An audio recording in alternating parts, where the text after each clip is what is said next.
Can you hear me, Kimmy? I can't hear. Can you hear me? I can hear you. No. How'd you fix it before? Oh, she can't hear. Can you guys hear each other? Please. Yes. Yes. Can you hear me? Yes. I can't hear either one of you. Can you hear me? I can hear you. Can you hear me, Kimmy? Lex, can you help me? Oh, never mind. You look so beautiful. I'm singing to you. You're lucky you can't hear it. Oh, now you can, you asshole. It was Somehow I can tell when you could hear my screech. That was a real technological fix because I was on mute on the keyboard. Not me, you were on mute. I'm like, Yeah. Love you. Love you too. Hello and welcome to Table for Five with no reservations. Take a seat at the table for a fresh, sweet, salty, tart, and pleasantly bitter conversation. Thank you for taking a seat at the table. Today we have special guest Carrie Cariello. She's going to be talking about her son Jack and his introduction to adulthood and what he's doing for school now that he's 18 and graduated high school. With me, I have Rachel. Hey, everybody. Tabitha. Hello. Jamie. Hello. Jen. Hi, everyone. Carrie. Hello. And I'm Kim McIsaac. So, Carrie, do you want to start by just introducing yourself? Thank you for having me. It's been a little bit of we had some scheduling issues on my end to get here, so I'm thrilled to be part of this. I'm Carrie Cariello. I'm a blogger and an author, a mom of 5, wife of 1. I say that because I'm all about seeking sister wife now, so I want to clarify that it's just 1 here. I also discovered this other show called Polyamorous. And when you actually see my watch list, you would think I'm really I'm unusual, but I'm just really fascinated by these shows. Anyway. Like, do you do dishes and stay up all night with my sleepless kids? I love that. I'm just wondering. What is your role here? It's Seeking Sister Wives. I've been watching that too. It is fascinating. It's the hierarchy. I want to know more about the hierarchy. There's no way. I wouldn't consider, I'm 47. I've been married. It'll be 24 years this month. Yeah, good job. I'm pretty secure in my marriage, but I also don't want I don't want a 20-year-old barreling in here, like bouncing around. So that fascinates me. So I'm a wife to 1, mom of 5, and my second son, Jack, is diagnosed with autism. I almost said tested positive for COVID because that's where my mind is at because we're having some COVID scares. He does not have COVID. He does definitely have autism though. And Jack is 18 and he did graduate high school in May, which was not a guarantee by any means. And he's now at a college type program a few hours from us. Do you want to give a little bit of background on Jack? Maybe just a little bit about what led you to seek a diagnosis? Sure. So Jack was diagnosed way back in 2005, which was really on the cusp, as I say, of this autism bubble that kind of, I think, exploded a little bit. And he was 18 months old. I always tell people Jack was born with an IEP in his hand. He was born with a diagnosis, simply the way our story is. I had a son just about a year older than him. I was able to say, wow, Joey was playing peekaboo by this point and Jack has no interest in us. It was really his level of detachment from our family unit that led us to seek services. That and something that wound up being not as significant later on in life, but as a baby, when it was time for him to start solid food, he could not manage solid food at all, could not get something from the front of his mouth to the back of his mouth. And I just remember saying that to the pediatrician and her saying, I think it's time for some early intervention. And that kind of got the ball rolling. Now, way back when, and I have no reference point, maybe it's the same now, we were living in Buffalo, New York, and we would call for these appointments and they'd say, we have something open in 6 months. And I was like, 6 months? This is going to be over with by then. We were so naive. We thought, gosh, we'll be just fine by then. It's not a lifelong diagnosis. I think the waiting lists are even longer now. I don't think it's improved. I think it's gotten worse. And they don't even tell you the time. They just say, we'll send you the paperwork. When we get it back, we'll get you scheduled as soon as we can. That waiting period is really difficult. And so, yeah, so he was diagnosed. I can't say it was a huge surprise. By that point, we'd done our own legwork and homework at home, and he was diagnosed with autism spectrum disorder. So we since have moved to New Hampshire. We moved here when Jack was 3, and we're able to get him into an integrated preschool here pretty quickly. And yeah, it's been quite a journey, as I know all you moms understand. It's so interesting to hear your story, Carrie, for us, because, well, some of us, because I have a 7-year-old. It's cool to watch the way that Jack communicates through text. It's amazing to hear him speak and like how his language is different and yet the same via text. Like he's drilling you and needing all the things right away. But it's fascinating because I feel like for many of us, it's a look into the future. And I appreciate that so much. The light that you're shining on later on in the path for many of us, it's huge. Thank you. You know, I've said before that when I was a young mom, like all of you are, I'm quite a bit older and further down. I always wanted that old mom. I mean, that's what I called this fictional person, an old mom. I hope nobody's calling me that, but it is true. We have a couple of old moms here. Now I think it's veteran moms is how we'll refer. I Yeah, love veteran. that. I'm going to re-identify as a veteran mom. Yeah.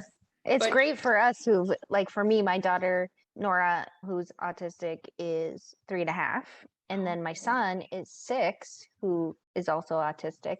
And so seeing not only older boys, which I think Nixon and Jack are similar in the way that they view the world, but also older girls, which at this table there are, Kim's daughter's 25, Jen has an older daughter, just learning from people who came before is so helpful. It's really helpful.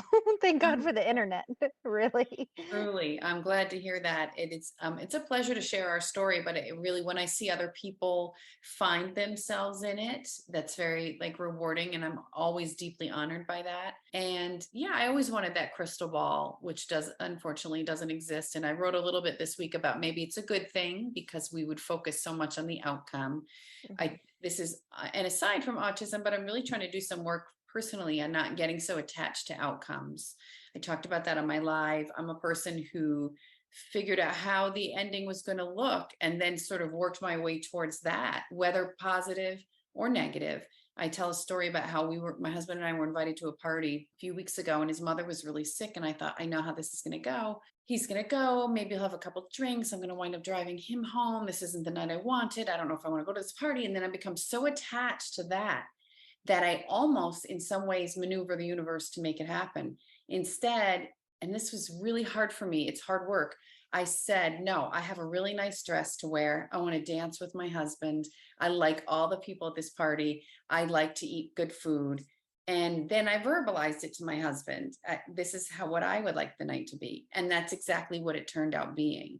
So I know we don't necessarily direct the future, but I do think mindset plays a huge role. Yes. And I was talking to a group of moms much younger saying, it's so easy, I hear this a lot, to get caught in the outcome control of he's never going to make it through camp. This school change is going to be terrible for all of us. A lot of anxiety around academics, right? And so you almost kind of draw your own pathway when you become so committed to that future. The good is there. You'll see the hard stuff because that's what you've been keyed up for, Yeah. So, right. They say the human brain, it makes an immediate assumption, whether about people or circumstances. And then what it does is it seeks evidence to support that assumption. Right. So maybe you meet somebody for the first time in the grocery store and you think she's standoffish and a snot. Immediately you start to categorize or catalog all the ways that support your hypothesis. Her posture looks weird. She has a very expensive ring on. Her tone of voice is really condescending. And you build up your own thought process, your own echo chamber in a way. I was listening to that live and I was like, wow, like this is so true because I have such a negative mindset sometimes. Just like, I just feel like I just see the worst case scenario first. And my husband's always like, why do you think of the worst? And it's just like with the way my brain works, because it's like, that's just what I see. And sometimes I can work my way up to the positive, but I always start with like the worst thing that could possibly happen. And it's so true. Cause then you're like, see, I knew this wasn't going to work. Or like when you were talking, I was like, oh my goodness, she's talking to me. Yes. I say it in my mind sometimes because it's so easy to be negative. I feel like it's so easy to default onto that. And especially, we live really hard lives sometimes, some of us. Sure. and it's like you're always just waiting for that shoe to drop. But Well, there was a couple of other things that you were talking about too that that coach was saying, and I'm like, this is a really smart lady. And the phrase is neuroplastic. So your brain, it's really Yes, retraining your brain, and it is a muscle. It's like the willpower is a muscle. All sorts of things just require doing it more and more often. And the other thing I'm trying to work on is, how else can I look at this? I'll give you an example. I'm sure my brother won't listen to this podcast because he was driving me crazy leading up to my mother-in-law's services, and just driving me crazy. So I had to take a minute and say, how else could I look at this? I could look at it as it's no big deal. I could look at it as he's coming from a good place. I could consider the angle that he's also anxious, trying to figure out how to support me. You may circle back to the exact same starting point. It's possible. I sort of did. However, I just forced myself to take a minute and consider other angles. It doesn't mean I have to believe them or buy into them, but that alone is stretching your brain to do different kinds of work. I think when we all had the opportunity to see you do a talk at the Mother's Brunch, Oh, yes. and I wrote down this, like, struck me so hard as a mom early in this journey. You said autism is riddled with contradictions. And I think that plays into our mindset, right? Sometimes we expect our kids to be able to do the same thing they were able to do the day before. And the expectation is that they'll still be able to do that the next day, or that school is going to be this one thing and it goes completely haywire. But the idea that you just accept the fact that everything is not always going to be the same in your mindset can make a huge difference for your approach on expectations, or like where you're leading in your brain for the next day, or when something does go right. Okay, well, maybe tomorrow will be better. Let's not go into this with a negative idea that everything's going to be terrible. And sometimes things are not great, and you just have to like ride the wave, but also that it's ever flowing. And that's with anything, not just with autism. I mean, life is riddled with contradictions. Like sometimes you just feel like life should be going one way and you get hit with all these things that challenges, and your mindset really can get you through that, I think, especially for us who are new to this journey. So I loved that, by the way, as we were all weeping in the Ugly crying. Table to the Yeah. left. Yeah, all of us. It was the table of tears, I tell you. It was a all beautiful event. It was a beautiful event. I read somewhere that the brain is lousy at prediction. The human brain's not wired for it. The human brain bases behavior and choices on the day before. So it's a very habitual reactor, if you will. Like what felt good the day before is what we want to do today. And that's how habits get formed. And I do think, I spent so much of Jack's childhood seeing him only through the lens of autism, and missing the fact that my neurotypical thinkers, if I really even have one in this house, I'm not sure, but the people without the diagnosis also behaved very inconsistently, also could do a task one day that they simply couldn't or refused to do the next day. So that's been my next season here as he's off on his own journey, to say, what is typical college kid behavior? What is autism behavior? What is an adolescent with a fairly still young brain and heart behavior? And kind of sifting through that. My husband got, so I'm sure we're getting ahead of ourselves because I haven't talked at all about Jack's program, but Jack's grandmother passed away and he decided he wanted to take the bus home.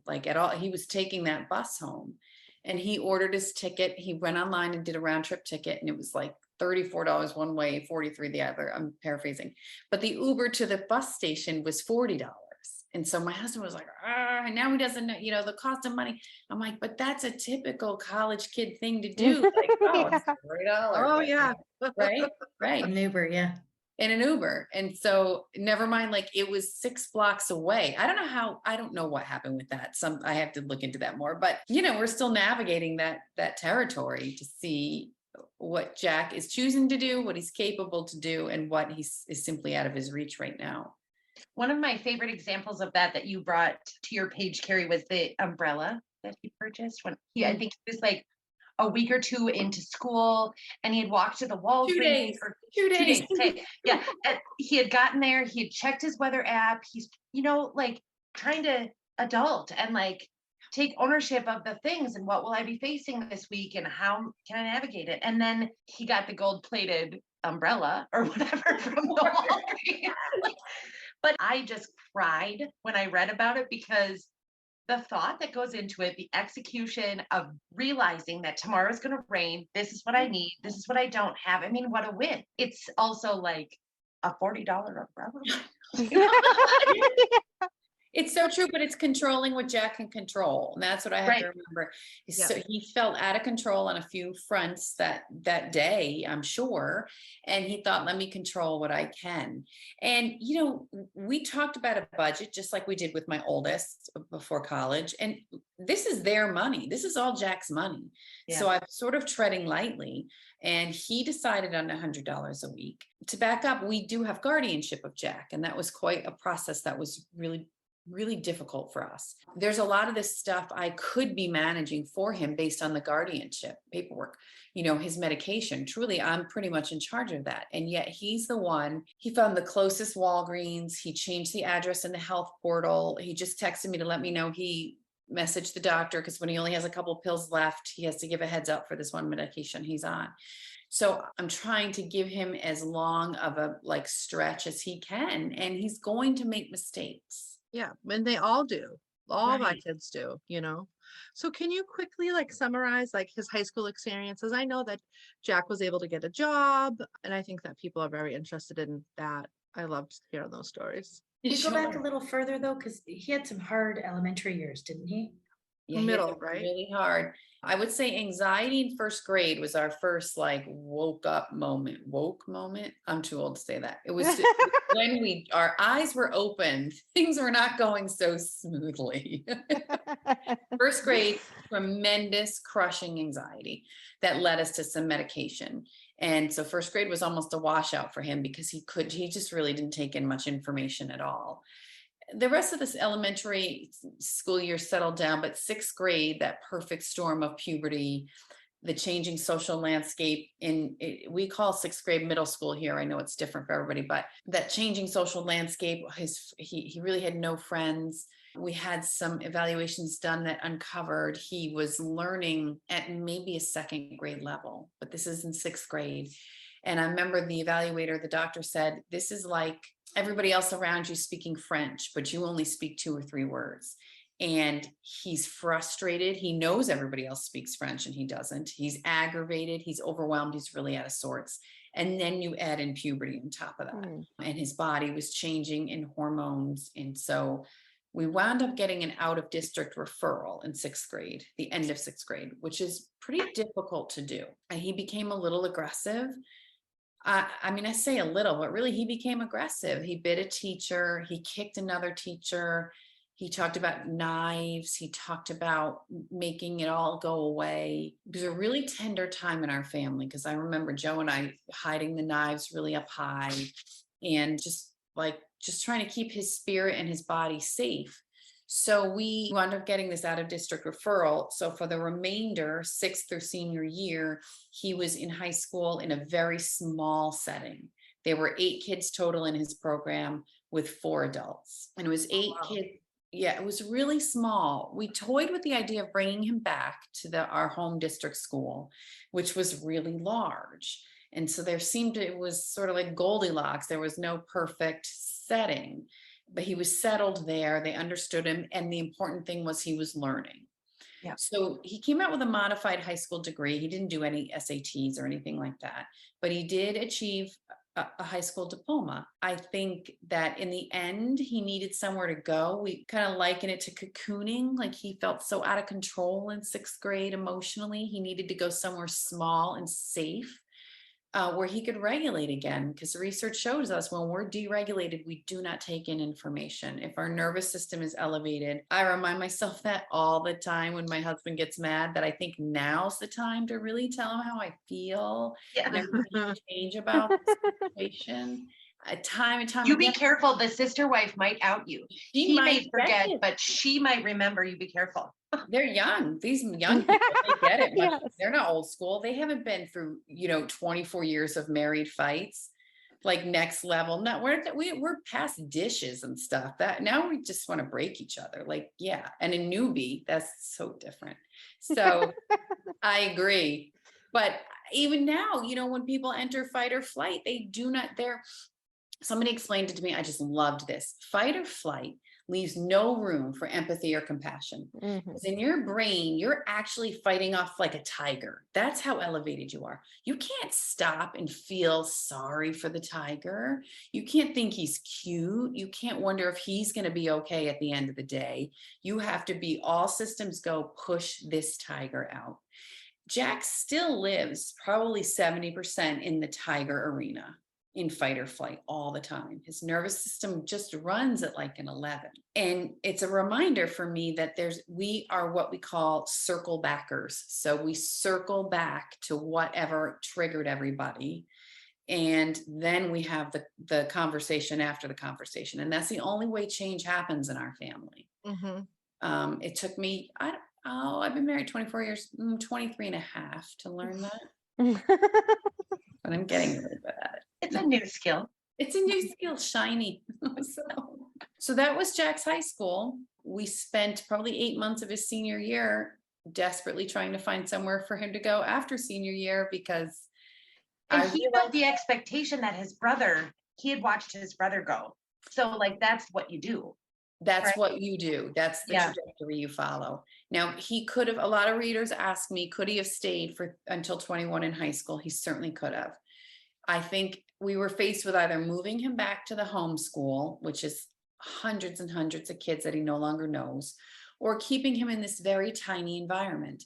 And Jack doesn't drive. We live in New Hampshire. A couple of readers had said to me, couldn't he go to community college, take 1 or 2 classes there?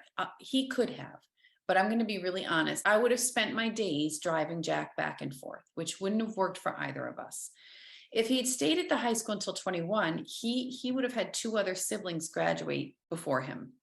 And that would not have been good for him emotionally. He would have noticed that. He notices things, right? But I woke up one day, as is very likely for me, and thought, oh my God, on May 11th, every service Jack gets stops. Yeah. So this is a kid since he was 3, was in school pretty much year round. His high school was year round. He only got a week, 2 weeks, maybe in the beginning of the summer and maybe a few days at the end. And I was like, oh, that's me all over. You know, that could have been I could have really like cerebrally known that for months, but it takes me like a wake up moment where I'm like, oh my God, how did I miss that paperwork? What am I going to do with this kid? Because I don't know how your kiddos are, but Jack has a hard time finding purpose and meaning in the house without any structure. I can leave him alone. I could have probably left him alone by the time he moved for 4 hours, but he would have done nothing for those 4 hours. Right. Except text me or change the light bulbs or organize the Christmas ornaments, all good things, but not at 18 what I wanted for him. So we spent a lot of time researching programs, and I just kept coming up against wall after wall. And it was a really stark realization that there's not much out there for kids like Jack. And once you do identify, wow, this program's really going to work for him, it's a great fit, there's maybe 5 spots in it. And it was this balancing act of selling him, right? I became a salesperson. Like, he definitely has autism. He's got autism. There's no questions. Diagnosed. It is not that bad. He's social, but he needs help. But he needs us. Scaffolding. And yes, he has medicine. It's not that much medication. I mean, we all take medication. Like, it became this high wire act. And then, you know, for my oldest son, we had to submit. Well, he took care of it, but right, SAT scores or whatever thing. I'm submitting psych reports. I had to get him a psych evaluation. It was really eye-opening to the widening chasm between Jack and not Jack. And we identified it was 3 programs we came down to. Now, granted, we wanted him in a certain geographical sphere, and not maybe other people won't have that same requirement. We wanted to be able to get to him in a day if we could. Absolutely. And yeah. And although now he's taking the bus, like, what the heck? He could be anywhere. Up on Greyhounds. Yeah. And we had 2 rejections. And then this one where he is really was our first choice to begin with. You know, but layered on top of that, and I haven't figured out a great way to blog about this yet. I'm working on it, but it's the financial component. It's incredibly expensive. So he's in a residential program that has pretty much full-time staff support. They're there from 7 a.m. to 11 at night. And he has access to life coaches and academic coaches and social coaching programs. It's 80 grand a year. Yeah. And that doesn't include he's going to audit 2 college classes come September. I call my husband Painless because he's a dentist and his license plate says Painless, or we call him the patriarch. Yeah. I have not brought up to Painless yet. So tuition. You're like, honey, can you get the mail today? I just won't be home. I'm not going to be, I hope in your COVID haze, you just, because Yes. Slip it under the Honey, door. I told you, don't you I remember? told you that. Yeah, wait till he's in fight or flight and his brain is mush, and then put it on his Yes. and then Put it on his run. desk and then run. Oh, I don't want the conversation to turn into a referendum about what Joe and Carrie make or don't make as income. My husband works really hard. He's a dentist, and we can do it for now, but we can't do this forever. And really the bigger conversation is it's not accessible to many people. Right. Yes. So there's nothing, you have to pay everything out of pocket. There's no help for you guys from any, from the state or anything like that. Oh. So my oldest, if we couldn't make it for him, he's also in college. We could say, well, you can take out a student loan or we'll file for financial aid. There's other avenues. Now, this one I'm working with, so we're in New Hampshire. I'm working with New Hampshire Vocational Rehabilitation to see if they'll contribute. They typically contribute towards tuition, but they don't contribute towards a living arrangement, which is really the bulk of Jack's expense. Right. My argument to them is, this is a kid you want to invest in. This is a kid who you don't want in 4 years when I can't provide, or when I'm gone and I can't provide. He will live off the state. Yeah, and then hundreds of thousands that year. Hundreds of Yeah. thousands. My other kids, if we said to him, we don't have enough. We tried and we don't. They would figure out a way to get an education. And there's lots of other means for them. So it's kind of this maddening argument. And we're meeting again next week, and we're meeting with the Commissioner of Education. And I'm grateful to have all these people in front of me who are listening, but I don't know how to change the game. Yeah. I know, Well- because where we live, so I live in Massachusetts, and Right. my daughter turned 22 4 years ago. She's 26 now. And so she goes to a day program. It's a day hab, and it's fine. I mean, it's a place that she can go and have the structure, and she's supervised and they do activities, but that's all it is. Do you know what I mean? There's no therapies.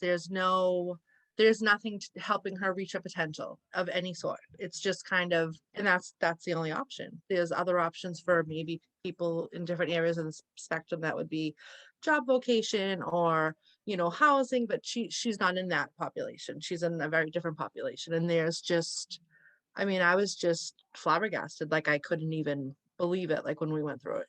And some of the places I went to were, they were it was like a nursing home, but with younger people. Literally, that's what it felt like. It was very disheartening, and it's very shocking. There's so many people on the spectrum. There's so many children that have been diagnosed in the past 20 years. It's where are they all supposed to go? That's really the thing. We all know so deeply that this is a lifelong condition, and to have so much support from the point of diagnosis to, or so much available support, maybe not accessible support, but it's available until a certain age, and then it drops off. But we all know that our children learn later, or it takes them a different pace. And so what my daughter's capable of at 20 might be what someone's capable of at 12, and she could have all this extra learning time, and she Well, can't, yeah. there's no access.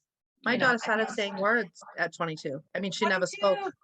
22, she started saying words. So it's she's not communicative as in a conversation, but she can say words. She couldn't even say sounds at 10 or 12. So it's her learning has exploded since she's been an adult, but there's nothing to help her along, which is just, and I know that's not the case for everybody, but it's so crazy to me. And a caseworker said to me, she goes, they're adults. You're adult a lot longer in your lifespan than you're a child. So the fact that there's not access to doctors that specialize for adults, children, yes, but not for adults. All these services that, Rachel was just saying, that are available to our children, and waiver programs that are available to our children, it's they turn adults, and it's and they just pick an age. Like my daughter's not an age. Yes, she's 26, but that means nothing. That's nothing to describe like where she is cognitively, socially, anything, So it's like they just pick this random age that like means nothing if you're, for some, obviously, I know Jack is different, but for her and a lot of others like her, it doesn't mean anything. So for them to pick this random age to like cut everything off, it's just, Right. I mean, I just think it's like I've gotten away with it for so long. So it's like, Well, I've always said, there's always this resistance when they're younger, to even be able to like Rachel said, access the help, and everyone preaches early intervention. But it's like you said, Carrie, if we're not getting help with the services available to our children at this age, then they are just going to be a drain on the system. I mean, that is the reality of it at the end of the day. So it's a scary thought. I feel like we all need a big, loud voice and stand shoulder to shoulder from coast to coast and talk about it, because my daughter's going to cost an awful lot at a place when we're gone every single day. I mean, that's what it is. The very first piece I wrote, I said, I'm not saving for a college education for my daughter. I'm saving for a home for when I'm gone. I was like, I know. It's the truth. Well, and Carrie, I have to tell you that every day I was watching to see what was happening with Jack in these programs, and every day I was just holding my breath. And I can't tell you how, and I know there's so many others were so happy when you guys found a place for him, because I just adore Jack. I smile every time I go on and see his messages. I mean, I don't know. He always can put a smile on my face. So, cause I can just so picture it. Like I can just so see him as you're writing, about the Civil War drawer, like whatever it is. And he seems like a really great kid. He can be. I mean, sometimes I'm worried I'm over posting, right, about his everyday, but people seem. We just polled everybody, actually. You don't over. Yes. Yep. You wait on Mondays for your lives. You don't. I just polled the entire world. Oh, okay, good to know. Yeah. Because it's real, everything. And we've certainly had we've had a few stumbling blocks socially. He's working through some social. I said at one point, I knew he could do his laundry. I knew he could cook. All of that was like, check the box. Can he connect with people? He is a person who, if he feels slighted in any way, in any kind of injustice, he gets incredibly defensive, and that's it. It's almost like dead to me sort of person. Mm-hmm. And he's exhibited that a few times, but come back around and said, oh, I did talk to her. She's not so bad. But this is the benefit of having people right there who have seen everything. Like I emailed I've really not emailed a lot, but his team leader, and said, just to remind you, I know we talked about this, but this is sort of his temperament. Once burned, he will never be burned again, type of thing. And the breeziness with what she responded with, it was like, oh, it's completely developmentally accurate. We've seen it all. We've seen this dynamic over and over. Yes, they all police each other in the beginning. Yes, they do that. We had can't remember if I talked about it. I didn't write about it, but we had a moment, because Jack has a hard time with the they concept. Right. So there's a few people in his program that identify as they, and they had a time where they called them all up to enter their emails into the computer. And I know exactly what happened. Jack, 6'5", bombed to be up there first, because that's consistent with Jack. And the person behind him said, hey, what happened to ladies first? And he got, oh my God, he was so upset with this person. And then it turns out she identifies as a they, which is fine. But then he's saying she's not even a lady. She's a lady. So then this is like thread after thread of text to me, and I'm getting like just tired of it all. And he's saying, I talked to their roommate. She said they had a bad day. I'm still getting used to they. To me, they is still plural, right? So I write, okay, give her some grace. And he writes back, that's their name. And I said, enough, Jack. Like, I've had enough. He goes, no, their name is Grace. I wanted to like blow my head off. Who's on first? Yes, it's so good. It's like a sitcom. It's so confusing. So in normal Jack, like sitting here in New Hampshire, that would have been it. He would have perseverated. If they even dared to talk to him about it again. And these people managed to help him repair. And now, are they best friends? No, but I think they can like coexist just fine. So I'm seeing him be able to rupture and repair, which That's is growth. tremendous movement forward for him.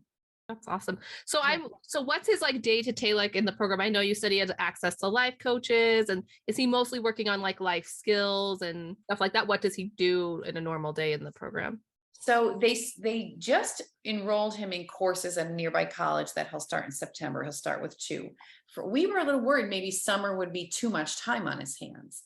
They did start some classes. They're not academics. They're more about like how to have a healthy campus relationship, how to coexist, how to live safely in a city environment. So that takes up like 2 hours of his day. It's 44 students living here. And so they broke them up into teams. So they have a team meeting every day to talk about, are the chores getting done? You know, they're in a suite. He has his one roommate and then a suite mate who has a single. And then otherwise he has a lot, they do an activity, like an outing every day. Like they did an escape room. They might go to the farmer's market.